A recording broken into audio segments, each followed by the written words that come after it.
అలాగే వాళ్ళకొక కథ చెప్పాను.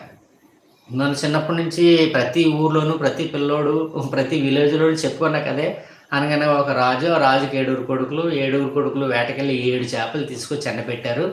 ఆ ఎండబెట్టిన చేపల్ని అందులో ఒక చేప ఎండలేదు. "చేప నువ్వెందుకు ఎండలేదంటే, గడ్డిమేట అడ్డొచ్చింది." "ఏమే గడ్డిమేట నువ్వెందుకు అడ్డొచ్చావంటే, ఆవు నన్ను మేయలేదు." "ఏమి ఆవు నువ్వెందుకు మేయలేదు" అంటే, "పాలుగాపు నన్ను వదిలిపెట్టలేదు." "పాలుగాపు నువ్వెందుకయ్యా ఆవును వదిలిపెట్టలేదు" అంటే, మా మామ నాకింకా గెంజేయలేదు. అంటే బ్రేక్‌ఫాస్ట్ ఇంకా పెట్టలేదు.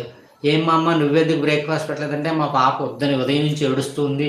దాని గురించి చూసుకోవడానికి సరిపోయింది. ఇంక నేనెప్పుడు వంట వండను" అంటే, "పాప నువ్వెందుకు ఏడుస్తున్నావు" అంటే, "చీమ కుట్టింది" అంటే, "చీమ నువ్వెందుకు కొట్టావని" పుట్ట దగ్గరికెళ్ళి అడిగితే, "నా బంగారు పుట్టలో వేలెడితే కుట్టనా?" ఈ కథ చెప్పాను. చెప్పిన తర్వాత ఈ కథ మొత్తాన్ని ఒక 2 పేపర్‌లో గాని, ఒక పేపర్‌లో గాని బొమ్మలేసి చెప్పండి అని అడిగాను. అడిగితే ఒక్కొక్క టీచరు ఒక్కో రకంగా బొమ్మలేసాడు. కొంతమంది ఒక రాజు, సింహాసనం, పెద్ద ప్యాలెస్.